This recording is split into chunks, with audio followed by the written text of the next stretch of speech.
भक्त कवि श्री जगन्नाथ दासंक कृत श्रीमद्भागवत द्वितीय स्कंद। ओं नमो भगवते वासुदेवाय। नारायणं नमस्कृत्य नरं चैव नरोत्तमं देवीं सरस्वतीं व्यासं ततो जयमुदीरयेत्। मूकं करोति वाचालं पङ्गुलङ्घयते गिरिं यत्कृपातमहं वन्दे परमानन्दमाधवं। निगमकल्पतरुगलितं फलं सुखमुखादमृतद्रवसंयुतं पिबत भागवतं रसमालय मुहुरहो रसिका भुवि भावुकः। द्वितीय स्कंध दशमोऽध्यायः। द्वितीय स्कंद दशमोऽध्यायः। सुख कहन्ति राये शुण ए भागवतर लक्षण। 10 प्रकारे भाव चिंती पुराण पुरुष बोलांती। ताहा कहिबा एके एके प्रस्ताव तोहर सम्मुखे। सर्ग विसर्ग भूतिस्थान पोषण मुक्त विद्यमान। मन्वंतर वंशानु कथा निरोध आश्रय व्यवस्था। 10 शुद्धि वर्थे रहे नव लक्षणे जेबा हुए। वेद विचारी अनुमाने तत्व कहन्ति मुनिजने। आकाश शब्द तनु मात्र महत अहंकार तत्व। एहांक जन्म कर्म कही स्वर्गर गुण मत देई। ब्रह्मार गुण विपरीते विसर्ग पंच समचित्ते। विष्णु विजये स्थान कही पोषण अनुग्रह होई। मन्वंतर जे साधु धर्म कर्म वासने उति नाम। विष्णु अवतार चरित तदन्ते वर्णे जे उकत। वंशानु कथा अनुवादे उत्तम पुरुषंक मध्ये। संहरी आत्मार सकति जळे शयन जोगपति। निरोध बोली तार नाम लीन स्वभावे पूर्ण काम। मुक्ति लक्षण दिव्य स्थिति नाही न घटे पूर्ण गति। प्रकार निरोध ए दुई आश्रम नाम ए बोलाई। से परमात्मा नर हरि एबे अशेष घटे पुरी। तार सकाशु जीव लोक तेणु बोलाई आध्यात्मिक। से अधिदेवता बोलाई अधिभूतंक आत्मा सेही। ए भावे एक एकतर कही न लखी परापर। सर्व आश्रय तार नाम पुरुहूत पुरुष नाम। से जेते बेले अंड भेदी बाहर होई गुण निधि।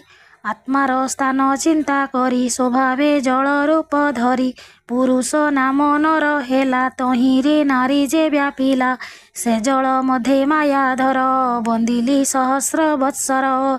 दृश्य दृश्य रे कारण तेणु से नाम नारायण। जे द्रव्य गुण कर्म काल स्वभावे होई एक मेल। जाहानुग्रहे उपजंती जाहानुग्रहे लीन जाती। से जोग माया कल्पे उठी आणी कल्पई नाना सृष्टि। सुवर्णमयता शरीर ब्रह्मई त्रिधा अहंकार। अधिदैवत आध्यात्मिक अधिभूतंक अधिरेक। गुण पौरुष वीर्य बळे त्रिविध विधि बहे हेळे। अन्ते शरीर शून्य भजे आकाश गुणमय सृजे।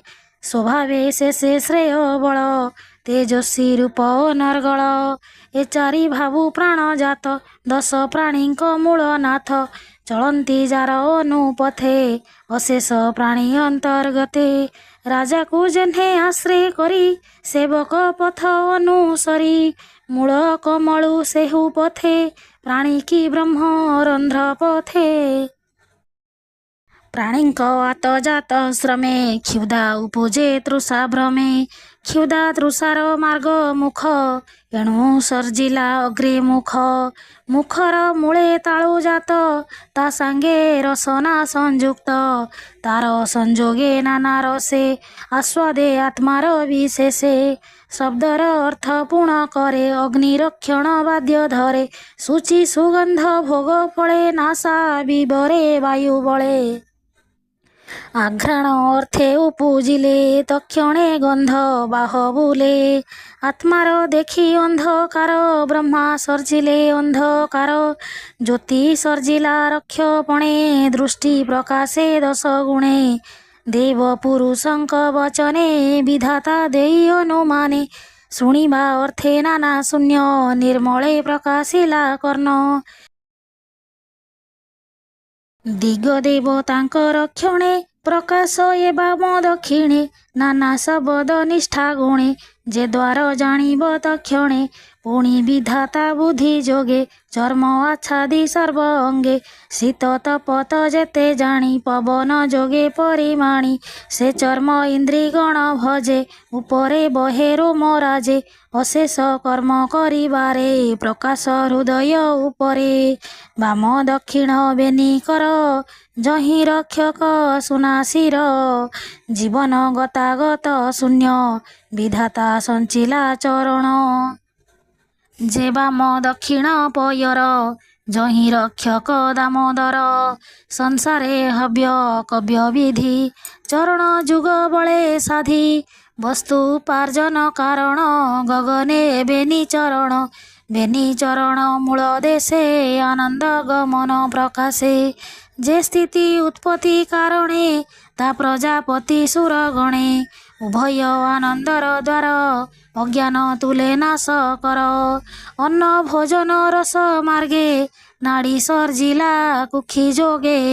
ନଦୀଙ୍କ ପ୍ରାୟ ବେନି ପାଶେ ପ୍ରାନ୍ତେ ସମୁଦ୍ର ରହେ ଗ୍ରାସେ। ଉଭୟ ନାଡ଼ି ନାମ ତୁଷ୍ଟି ସମୁଦ୍ର ନାମ ବହେ ପୃଷ୍ଟି। ଆତ୍ମା ମାୟାକୁ ଇଚ୍ଛା କରି ସତ୍ୟ ହୃଦୟ ରୂପ ଧରି। କାମ ସଂକଳ୍ପେ ଚନ୍ଦ୍ରମନ ହୃଦୟେ ଏହାଙ୍କର ସ୍ଥାନ। ହୃଦୟେ ଆବୋରିବା ଆସେ ଅସ୍ଥି ସର୍ଜିଲା ପୃଷ୍ଠ ଦେଶେ। ଅସ୍ଥି ଭିତରେ ମଜ୍ଜା କଲା ଉଦରେ ମେଦ ଭିଆଇଲା। ତାର ଉପରେ ମାଂସ ଧରି ରୁଧିର ଆଭରଣ କରି। ତାର ଉପରେ ଚର୍ମ ଲୋମ ମଜ୍ଜାର ମଧ୍ୟରେ ରହେ ସୋମ। ଏମନ୍ତ କରି ସପ୍ତ ଧାତୁ ପ୍ରାଣୀ ଜୀବନ ମୂଳ ହେତୁ। ବାସ୍ତରି ଶସ୍ତ୍ର କଲା ନାଡ଼ି ହୃଦ କମଳ ମଧ୍ୟେ ବେଢ଼ି। ପ୍ରାଣ ରହଇ ୟାଙ୍କ ମଧ୍ୟେ ଅନ୍ନର ରସ ମୂଳ ଭେଦେ। ଘେନିଳ ନାଡ଼ି ମଧ୍ୟେ ଯାଇ ପ୍ରବେଶ ସର୍ବାଙ୍ଗରେ ନେଇ। ତ୍ରିଗୁଣାତ୍ମକ ଇନ୍ଦ୍ରିଗଣ ସର୍ବବିକାର ଆତ୍ମମନ।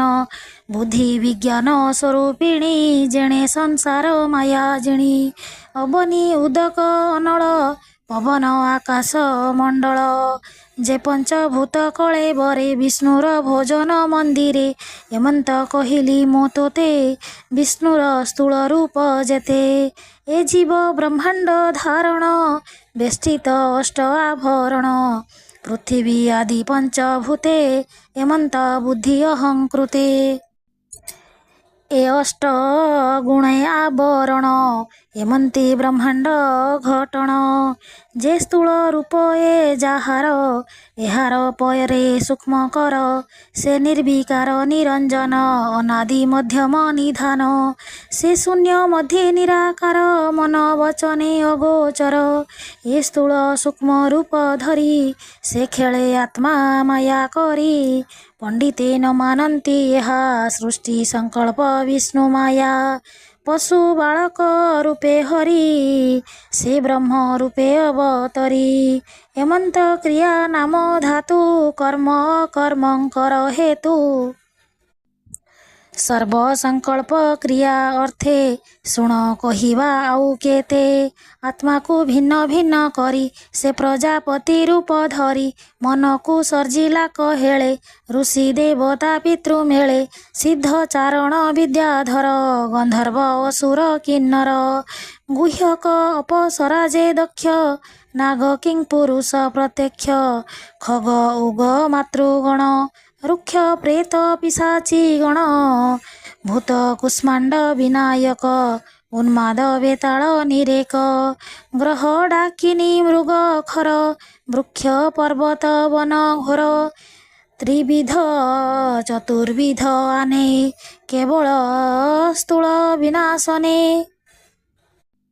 गगन अंतरिक्षचर कुशल अकुशल पर एते प्रकारे नाम गति आत्मार बळे प्रजापति गुण प्रभेद तिनि लोक के देव दानव नारक सत्यरे सुर रूप होई लक्षे मानुषे संभवई तमो गुणरे अधोगति पापिष्ठे तहि विश्रामन्ति एतिनि लोके तिनि गति भावे सर्जिला प्रजापति से गुण चित्र प्राय होई स्वभावे भिन्न भिन्न देही एक आरेक न गणिले निश्चले रही न पारिले ता देखी प्रभु नर हरि तक्षणे धर्म रूप धरी विश्वको पालिबार अर्थे देव मनुष्य पशु जेते ए तिनि भावे भगवान रक्षा पोषण करी स्थान सुख संभवे दिन हरे जे विधि संसार व्यवहारे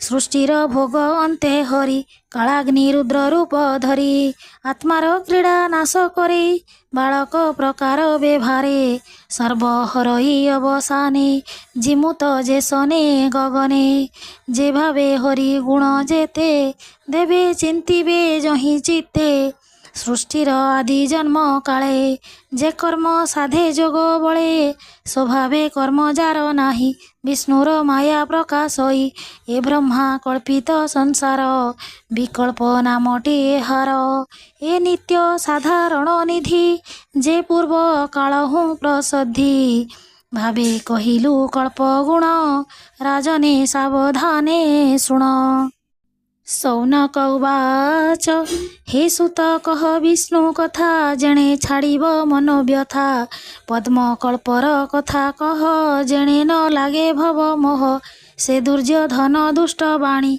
विदुर सभा मध्ये शुणी कुटुंब आशा दूर करी बने पशिला कि विचारी पृथ्वी करी पर्यटन वन पर्वत घोर वन कैवल्य भावे इच्छा कला अनेक तीर्थ से भ्रमिला मैत्रेय मुनि संगे तार काहीं होइला एक स्वर ब्रह्म संवाद बेनी जने करी बंचिले केउ स्थाने विदुर विचारिले जेते मैत्रेय बोधिले जे मन्ते पुणी से बंधु त्याग शोके मिलिला हस्तिना कटके परीक्ष वाक्य चित्ते घेनी जहा कहिले सुक मुनि से प्रश्न अनुसारे जेते शुण कहिबा भागवते सुक सौनक संपादन शुणन्ते न लागई विघ्न द्वितीय स्कंधे भागवत अमृत रसमय गीत सुजन प्राणींकर हित कहिला दास जगन्नाथ